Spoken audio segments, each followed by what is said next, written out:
என் இனிய அன்பு உள்ளங்களே, உங்கள் அனைவருக்கும் என் அன்பான வணக்கம். அமுதோடு விஷமாகிறாய் நாவல் பகுதி 2.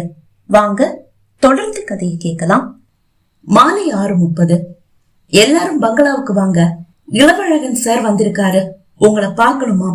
ஏதோ ஒரு ஆண் குரல் சாத்திய கதவையும் தாண்டி உள்ளே வந்து ஒலிக்க, உயரமாக படுக்கையில் சாய்ந்து அமர்ந்து யாருடனோ போனில் பேசிக் கொண்டிருந்த கனியா, நான் அப்புறம் கூப்பிடுறேன் என்று கூறி அழைப்பை துண்டித்து விட்டு எழுந்து வந்து ஒரு துப்பட்டாவை தன் பெட்டியிலிருந்து எடுத்து முகத்தை மறைத்த பிறகு கதவை திறந்து கொண்டு வெளியே வந்தாள். 10 பெண்களும் தங்களை நன்றாக ஒப்பனை செய்து கொண்டு அவரவர் அறையில் இருந்து வெளியே வந்தனர். அவர்கள் இந்த அழைப்புக்காகவே தங்களை தயார்படுத்தி கொண்டு காத்திருந்தது போல் கனியாவுக்கு தோன்றியது. கனியாவை கண்டதும் அவர்களின் முகம் மாறியது. இவளை பார்த்ததும் நீங்க தேவையில்லைன்னு இளவழகன் சார் சொன்னா நல்லா இருக்கும். இந்த பேய் மூஞ்சியில எல்லாம் யாரு முடிக்கிறதாம்? துப்பட்டாவால இவ முகத்தை மறைக்க மறந்துட்டா நம்ம கதி என்ன ஆகும்? அதுவும் நைட்டு நாம தண்ணி குடிக்கிறதுக்காக கிச்சனுக்கு வரும்போது இவளும் முகத்தை மறைக்காம தண்ணி குடிக்க வந்தா நம்ம கதி என்ன ஆகும்? ஒரு பெண் கேள்வி எழுப்ப, இவையன் தண்ணி குடிக்க நைட்டு கிச்சனுக்கு வரணும்? தூங்க போறதுக்கு முன்னாடியே தண்ணியை எடுத்துட்டு போகட்டும். இன்னொருவள் கூற, எதையும் காதில் வாங்கி கொள்ளாமல் கனியா பங்களாவை நோக்கி நடக்க, ஏய், இவ நமக்கு முன்னாடி போய் நல்ல பேரை வாங்க பாக்குறா, இவளை முந்திக்கிட்டு நாம முன்னாடி போகணும். இன்னொரு பெண் கூற, கனியாவை முந்திக் கொண்டு 10 பெண்களும் வேகமாக முன்னால் நடந்தனர். தங்கி இருக்கும் வீட்டின் வெளியே வந்த கனியா கண்ணெதிரில் சற்று தொலைவில் தென்படும் அழகான அந்த பங்களாவை பார்த்து ரசித்தபடியே நடக்க ஆரம்பித்தாள். இந்த பொள்ளாச்சியில இளவழகனை பத்தி தெரியாதவங்க யாருமே இருக்க முடியாது என்று நினைத்தவளின் மனம் இளவழகனை பற்றி சிந்திக்க ஆரம்பித்தது. அவனை அவள் நேரில் இதுவரை பார்த்ததில்லைதான்.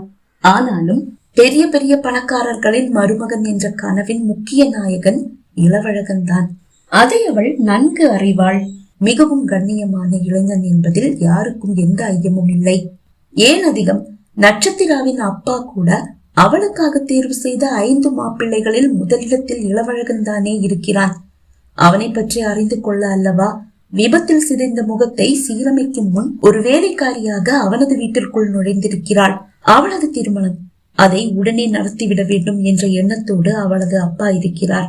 திருமணத்தில் இப்போது நாட்டமில்லை என்று அவள் கூறும் போதுதான் தன் வியாபாரத்தில் ஏற்பட்ட எதிர்பாராத நஷ்டத்தை பற்றியும், அதனால் தான் கடன்பட்டு நிற்பதை பற்றியும், வட்டி மட்டும் கட்டி கொண்டிருந்தால் இருக்கும் சொத்துக்கள் ஒவ்வொன்றாக கரைந்து போகும், மற்றவரிடம் கையேந்தி நிற்கும் நிலைதான் உருவாகும் என்றும், அதை தவிர்க்க அவளது திருமணம் மட்டுமே ஒரே வழி என்றும் கூறியவர். 5 பேரை தேர்வு செஞ்சிருக்கேன். இந்த 5 பேருக்குமே நான் கடன் பட்டும் இருக்கேன்.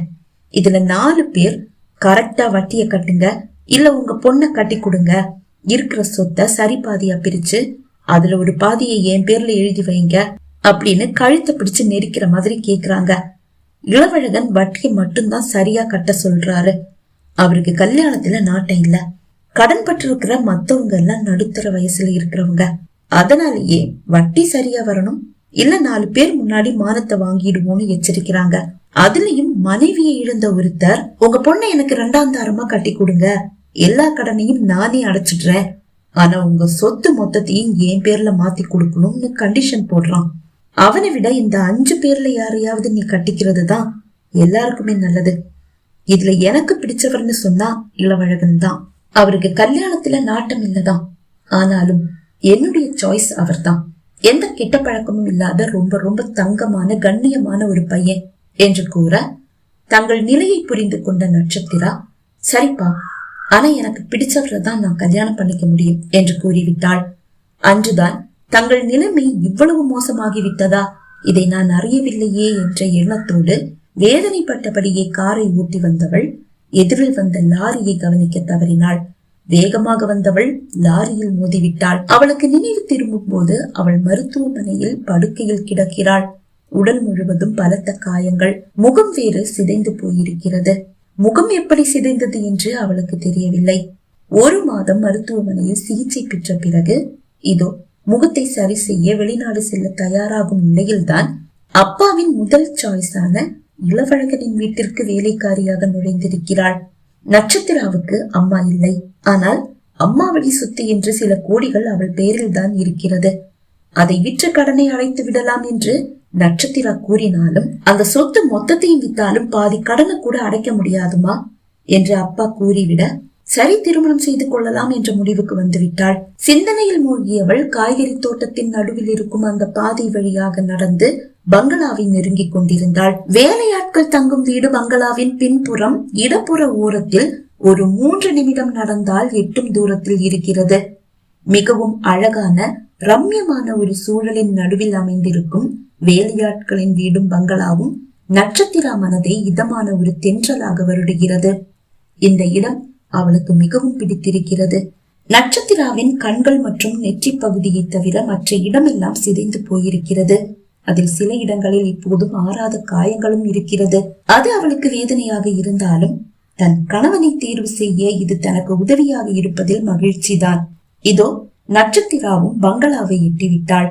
உள்ளே காலடி எடுத்து வைக்கும் போது, சார், அந்த பொண்ணை எதுக்காக சார் வேலைக்கு சேர்த்துக்கிட்டீங்க?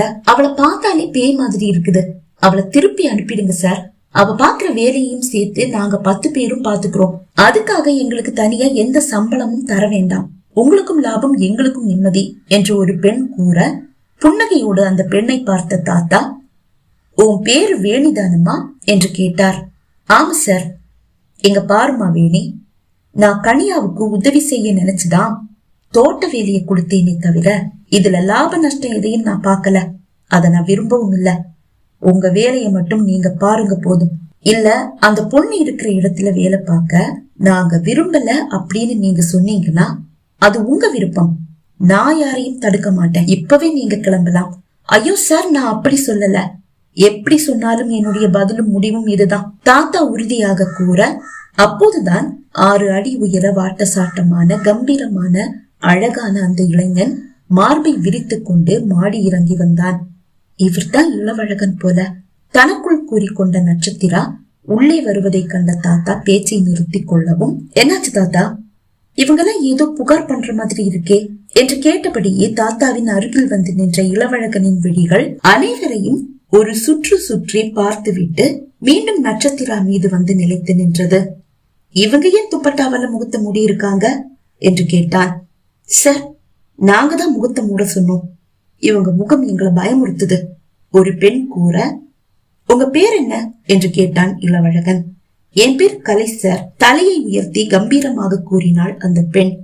அவள் பார்ப்பதற்கு மிகவும் அழகாக தான் இருக்கிறாள். அவள் மட்டுமல்ல, தாத்தா தேர்வு செய்த அனைத்து பெண்களுமே மிகவும் அழகாக தான் இருக்கிறார்கள். மிஸ் கலை, ஒரு பொண்ணோட முகம் உங்களை பயமுறுத்துதுன்னா பிளீஸ் நீங்க இங்க வேலை பார்க்க வேண்டிய அவசியம் இல்ல. இப்பவே கிளம்பலாம். ஐயோ சார், கையை உயர்த்தி அவளை தடுத்தவன், உங்க வார்த்தையில நான் எந்த பயத்தையும் உணரல. ஒருவித ஏளனத்தை தான் என்னால பார்க்க முடியுது. அது எனக்கு பிடிக்கல. பிளீஸ் நீங்க கிளம்பலாம்.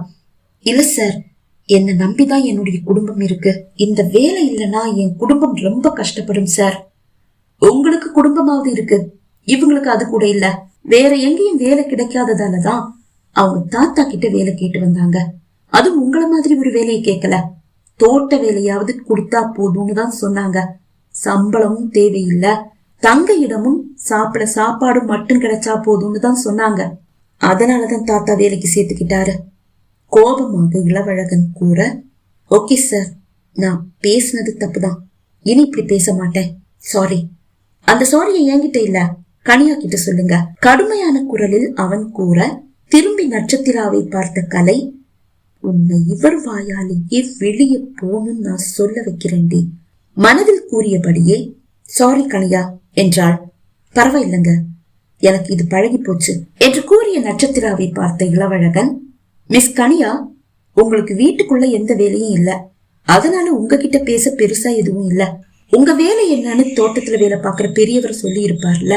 ஆமா சார், நீங்க போய் ரெஸ்ட் எடுங்க, நான் இவங்க கிட்டதான் பேசணும் என்றான்.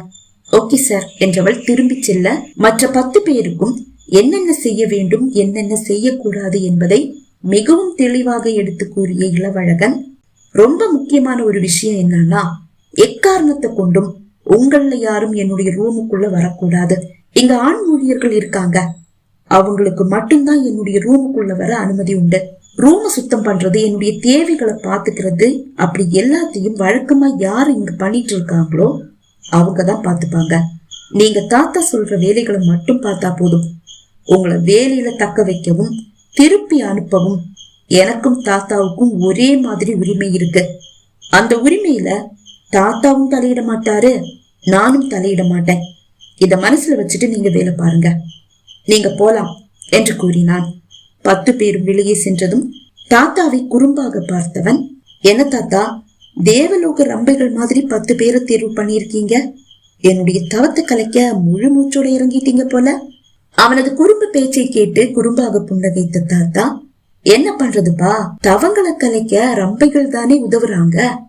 சிரித்தவன், இதுல உங்க தம்பியுடைய பேத்திங்க யாராவது இருக்காங்களா என்று கேட்டான். 2 பேர் இருக்காங்க. அப்படியா? யார் இது? கலை, கார்த்திகா. கலையா? இப்ப கொஞ்சம் முன்னாடி ரொம்ப திமிரா பேசினாளே அவதானே? ஆமாப்பா. அவளை அந்த காரணத்தை காட்டியே அப்படியே அனுப்பிடலாமே தாத்தா. அவசரப்படாதப்பா. கலை, கார்த்திகா 2 பேரும் நம்ம கண்ட்ரோல்ல இருக்கட்டும், அதுதான் நமக்கு நல்லது. தாத்தா கூறுவது சரிதான் என்று இளவழகனுக்கும் தோன்றியது. ஓகே தாத்தா, ஆனா உங்களுக்கு ஒரு சின்ன கண்டிஷன். என்ன? இவங்க யாரையும் என் ரூமுக்கு அனுப்பி என் தவத்தை கலைக்கிறேன்ற பேர்ல என்னை கடுப்பேத்தாதீங்க. அப்புறம் தாத்தான்னு கூட பார்க்க மாட்டேன். என்ன பண்ணுவ? எதுவும் பண்ண மாட்டேன். இந்த வீட்டுல இருந்து நான் கிளம்பி போயிடுவேன். டேய் பேரா, உன் மனசு எனக்கு தெரியாதா? அந்த மாதிரி எல்லாம் நான் எதுவும் பண்ண மாட்டேன். இந்த 10 பேரும் இந்த வீட்டுக்குள்ளதானே இருப்பாங்க. உன் கண்ணுல படாமலா போயிடுவாங்க. இதுல யாராவது ஒருத்தர நீ தேர்வு பண்ணா எனக்கு சந்தோஷம்தான். உங்க தம்பி பேத்திங்க யாரையாவது தேர்வு பண்ணா உங்களுக்கு ஓகேவா? ஓகே தான்டா. நீ தேர்வு பண்றேன்னா அந்த பொண்ணு கண்டிப்பா நல்ல பொண்ணாதான் இருப்பா. எப்படியும் என்ன வலையில சிக்க வைக்கணும், அத மட்டும் குறிக்கோளா வச்சிட்டு இருக்கீங்க. வேற என்ன பண்றது? உன் கல்யாணம் நடக்கணும் இல்லையா? ஓகே தாத்தா, உன்னை 2 பேரை பார்த்து பேச வேண்டியதா இருக்கு. நான் போயிட்டு வந்துடுறேன். சரிப்பா, பத்திரம். தாத்தா கூற இளவழகன் வீட்டிலிருந்து வெளியே சென்றான். பகுதி 2 நிறைவடைந்தது. பகுதி 3 உங்களை சந்திக்கும் வரை விடைபெறுகிறேன். நன்றி, வணக்கம்.